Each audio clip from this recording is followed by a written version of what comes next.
तीसरा सवाल तीसरा बोल रहा है कि निम्नलिखित अनुक्रमों के आगामी 3 पदों को लिखे। आगामी माने कि अगला 3 पदों को लिखे। तो अगला 3 पद कैसे लिखागा? तो तीसरा के पहला सवाल दिया है। पहला सवाल का दिया है, देखो सवाल दिया है कि T2 कहने का मतलब कैमा पद? बोलो दूसरा। T2 कहने का मतलब दूसरा पद। तो दूसरा पद का वैल्यू कितना है? 2। और कंडीशन दे दिया है कि Tn बराबर Tn माइनस 1 प्लस Q1, और कंडीशन है कि n का जो वैल्यू लेना है वो या तो 3 के बराबर या तो 3 से बड़ा। तो अगला 3 पद ज्ञात करना कौन कौन होगा? देखो तो n का वैल्यू हम सबसे पहले कितना ले सकते हैं? बोलो या तो 3 से बड़ा, 3 से छोटा नहीं लेना है। तो n बराबर सबसे पहले हम 3 पर लेते हैं। कितना पर? 3 पर लेते हैं। तो इस कंडीशन को हल करो। आओ लेके नीचे Tn बराबर क्या दिया है? Tn minus 1 plus Q1, n दिया कंडीशन। अब चलो जी, तो n बराबर कितना लेगा? बोलो n का वैल्यू कितना लेना है? n का वैल्यू 3 लिए हैं, तो यहाँ n के जगह पे 3 रख दो। 3 बराबर t n के जगह पर 3 माइनस Q1 प्लस Q1। आगे हल करो, तो हल करेगा तो t 3 में से एक जाएगा तो 2 हो जाएगा, अब प्लस Q1 है तो प्लस Q1 हो जाएगा। आगे बढ़ो, T2 के वैल्यू दे रखा है यहाँ कितना? 2, तो यहाँ 2 रख देंगे T2 के जगह, प्लस में 1, तो प्लस 1 जोड़ेगा तो कितना मिल जाएगा? 3। तो यहाँ से तुम्हारा तीसरा पद कितना आ गया? 3। हाँ, तीसरा पद कितना आ गया? 3 आ गया जी। बोलो कोई दिक्कत?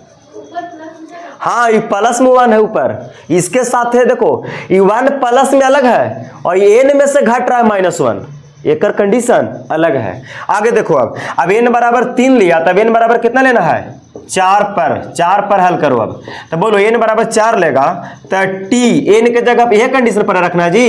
तो n के जगह कितना लेंगे? 4, तो यहाँ T4 हो जाएगा बराबर, यहाँ रखो t n के जगह पर कितना? 4 माइनस Q1 और n कितना है? Plus Q1। आगे बढ़ो, t 4 में से 1 घटेगा तो कितना बचेगा? 3, तो यहाँ 3 हो जाएगा प्लस Q1। बोलो T3 के वैल्यू हम निकाल चुके हैं यहाँ से, बोलो तो कितना? 3, तो यहाँ T3 के जगह पे 3 प्लस Q1 तो कितना आ जाएगा? 4। अगला निकालेंगे n बराबर कितना पर? 5 पर। तो अबरी लो T5, तो n के जगह कितना रखना है? 5 बराबर, यहाँ भी n के जगह 5 माइनस 1 और प्लस Q1 और बराबर। चलो T5 में से एक जगह था 4 बचेगा, हम प्लस Q1। T4 के वैल्यू निकाले ना तुरंत, अभी 4 निकाले हैं, तो T4 के जगह 4 और प्लस Q1, तो 4 और 1 5। तो ये अनुक्रम के 3 गो पद हम निकाल चुके हैं। देखो अनुक्रम के 3 पद कौन कौन आया? 3 4 5। यहाँ नीचे लिख सकता है कि अतः अनुक्रम का 3 पद। तो अनुक्रम का 3 पद कौन कौन आया? आ गया तुम्हारा 3 4 5। यही मेरा राइट आंसर हो गया। यानी कि तुमको निकालना हो गया तीसरा पद, चौथा पद, पांचवा पद। ये मेरा फाइनल आंसर हो। इस पे लगभग कितना सवाल है जी? टोटल बहुत सारा सवाल है इस पे। इस पर लगभग 5-6 गो सवाल होगा, बना लेना पूरा तीसरा सवाल का पूरा। सवाल बोला है कि एपी के प्रथम 4 पदों को लिखे जब प्रथम पद ए और सार्वयंतर डी है, और कंडीशन दे रखा है ए का वैल्यू कितना? 1 और डी का वैल्यू 1। ए कहने का मतलब प्रथम पद और डी कहने का मतलब सार्वयंतर। चलो तो 4 पद निकालना है, यानी कि A1 के मान, A2 के मान, A3 के मान, A4 के मान, तो 4 पद हो जाएगा। तो चलो देखते हैं। A माने प्रथम पद, D माने सार्वयंतर। तो बोलो A1 को, प्रथम पद को हम कौन चीज सूचित करते हैं? प्रथम पद को हम कौन चीज से? ए से सूचित करेंगे या तो A1 से सूचित करेंगे, ऐसे करते हैं। प्रथम पद को या तो ए से या तो A1 से। तो प्रथम पद एक होगा, तो प्रथम पद ए, तो ए का वैल्यू कितना है? 1। तो पहल का तो ए को हमारा आंसर हो गया जी, ऐसे डायरेक्ट हो गया। अब दूसरा पद निकालना है जी। बोलो कैमा पद? दूसरा पद कहने का मतलब किसका वैल्यू? A2 का। किसका वैल्यू? A2। तब बताओ जी, A2 निकालने का फॉर्मूला पीछे बता है ना, क्या बताए A2 पर निकालने के, A प्लस A2 कहे तो एक कम करके और D में गुना करते थे ना, बताए थे। तो A2 का दूसरा पद निकालना, तो 2 में एक कम करो 1 और 1 से केकरा में गुना D में, तो 1D हो जाएगा। यानी कि A2 कहे तो A प्लस 1D। अब चलो A और D का वैल्यू यहां से रख दो, काम हो जाएगा। A का वैल्यू कितना 1 प्लस 1 गुने D का वैल्यू 1, तो चलो 1 प्लस 1 से 1 में करेगा 1, 1 1 करेगा तो कितना 2 हो गया दूसरा पद। अब निकालना क्या पद हम लोग के, तीसरा पद। तो तीसरा पद, और तीसरा पद को कोची से सूचित करेंगे, A3 से। तो A3 निकालने का फॉर्मूला कब बताए थे कल, बताओ।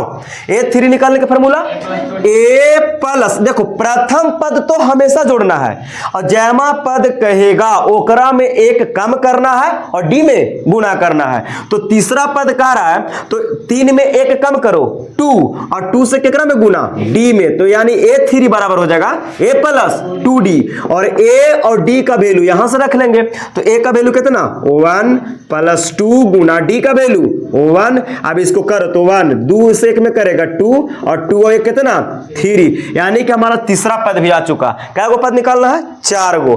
तब यहां कुछ लिखेंगे चतुर्थ पद, यानी कि चतुर्थ पद। तो चतुर्थ पद को कोची सूचित करेंगे A4 से।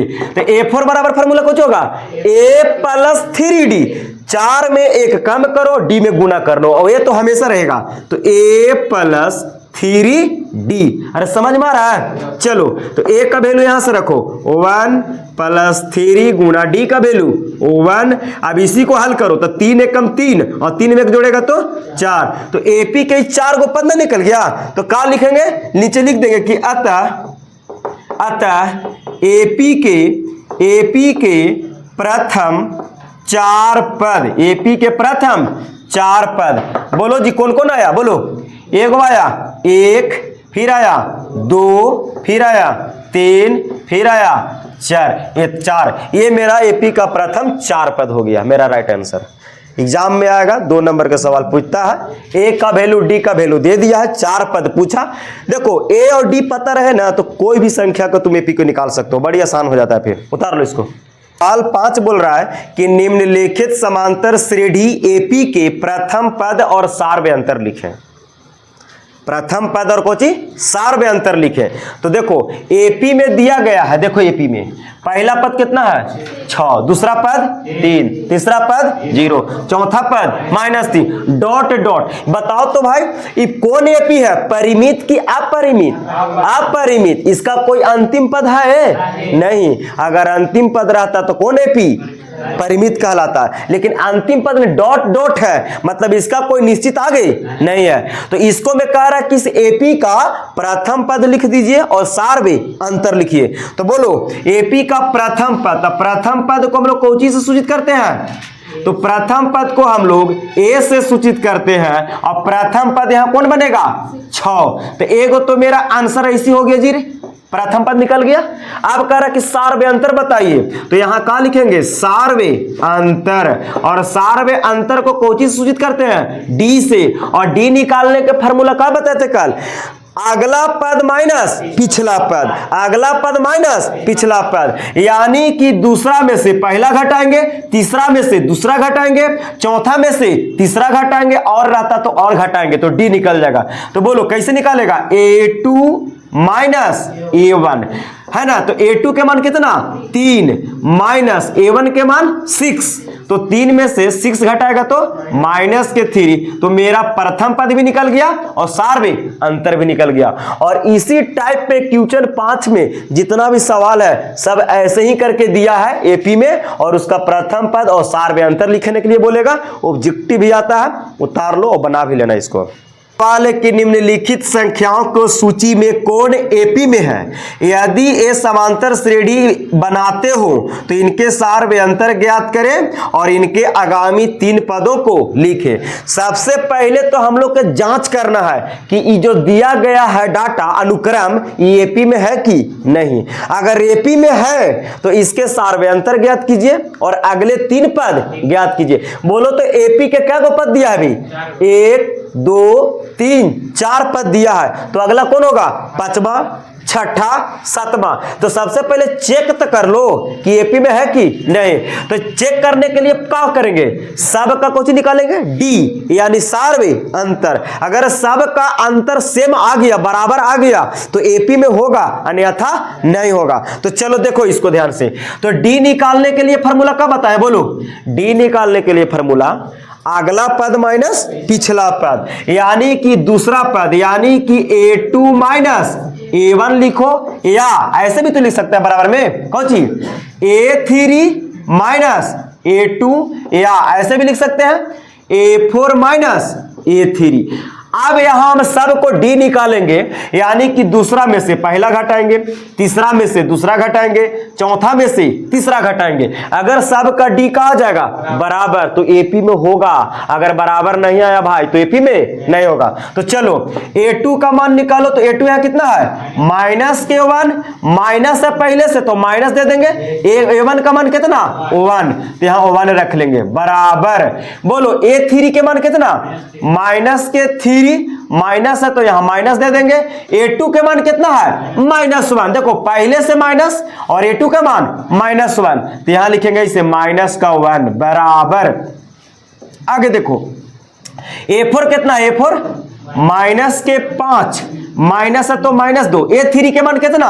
माइनस के 3। अब सब के यहां हल करते हैं, देखते हैं कि डी बराबर आता है कि नहीं। तो बोलो माइनस से को माइनस से जोड़ेगा तो माइनस के 2 हो जाएगा, होगा ना जी। आगे बराबर माइनस के 3 है तो माइनस के 3। बोलो माइनस माइनस प्लस, तब प्लस के 1 हो जाएगा बराबर। माइनस के 5 माइनस माइनस प्लस के 3 हो जाएगा। आगे बढ़ते हैं तो हो जाएगा माइनस के 2 बराबर माइनस के 3 और प्लस के 1 जोड़ेगा तो कितना हो जाएगा? माइनस के 2 बराबर माइनस के 5 और प्लस के 3 जोड़ेगा तो कितना हो जाएगा? माइनस के 2। तो क्या सब के डी बराबर आ गया? देख लो -2 -2 -2। जब डी सब का बराबर हो गया तो दिया गया अनुक्रम जो है वो एपी में है कि नहीं है? है। तो अब क्या लिखेंगे? पहले लिख देंगे इसे कि अतः, कुछ लिखेंगे अतः कौन कौन? 1 -1 -3 -5 डॉट डॉट कौची में है जी? एपी में है। कौची में है? एपी में है। और जब एपी में हो गया तो हमको सार्वय अंतर निकालना है, यानी डी का वैल्यू निकालना है। तो बोलो सार्वय अंतर निकालने के लिए फॉर्मूला क्या होता है? हम लोग जानते हैं सार्वय अंतर निकालने का फॉर्मूला ये क्या होता है? दूसरा पद माइनस पहला पद। तो सब का जब सार्वय अंतर निकाले तो कितना आया? -2। तो एकरा में आंसर कितना हो जाएगा? -2। डी के आने का मतलब सार्वय अंतर। अब करें कि इसके अगला 3 पद निकालिए। तो 1 पद 2 पद 3 पद 4 पद तक दिया है। अगला कौन पद होगा? पांचवा पद निकालिए। तो बोलो पांचवा पद कहने का मतलब a5। तो a5 निकालेंगे, फिर a6 निकालेंगे, a7। तो a5 निकालने का फॉर्मूला बोलो जी। a6, हाँ, तो a प्लस पांचवा पद का रहा तो 1 कम करो तो 4 और केकरा में गुना? डी में। तो a का मान यहां से कितना लेगा? बोलो a का वैल्यू कितना हो जाएगा? 1 हो जाएगा भाई, पहला पद। तो a का मान 1 + 4 गुना डी का वैल्यू कितना है? यहां से बोलो -2। तो यहां रख देंगे -2। तो 1 है तो 1 प्लस माइनस माइनस 4 दूनी 8 और 1 में से 8 घटेगा तो माइनस के 7। ये मेरा कैमा पद आ गया? पांचवा पद। अब निकालेंगे a6 यानी कैमा पद? छठा पद। तो छठा पद का फॉर्मूला क्या होगा? a प्लस छठा का रहा a तो हमेशा सब में चलता है, 1 कम करो तो 6 में 1 कम करेगा तो 5 और केकरा में गुना? डी में। तो a का वैल्यू कितना? 1 + 5 गुने डी। डी का वैल्यू कितना? -2। तो यहां रखेंगे -2। तो बोलो 1 प्लस माइनस माइनस 5 दूनी 10। तो 1 में से 10 घटाएंगे तो -9 हो जाएगा। आगे बढ़ो। अब सातवां पद निकालो जी। तो कितना हो जाएगा अगर फॉर्मूला? a प्लस सातवां का रहा तो 1 कम करो 6d और a और d का वैल्यू रख दो। a का वैल्यू 1 + 6 गुने डी का वैल्यू -2। तो चलो भाई 1 प्लस माइनस माइनस 6 दूनी 12 और 1 में से 12 जाएगा तो -11। तो देखो जी AP का सार्वयांतर भी -2 निकाल दिए और इसके 3 पद ना निकाले, 5वां पद निकाले, 6ठा पद निकाले, 7वां पद निकाले। तो एगो 5वां पद -7 आया, फिर 6ठा पद -9, 7वां पद -11। तो AP के 3 गो पद हम निकाल चुके। 2 नंबर में पूछता है, बहुत बढ़िया सवाल, उतार लो। के कहना है 7वां, कह रहा कि A, 2A 3A dot 4A।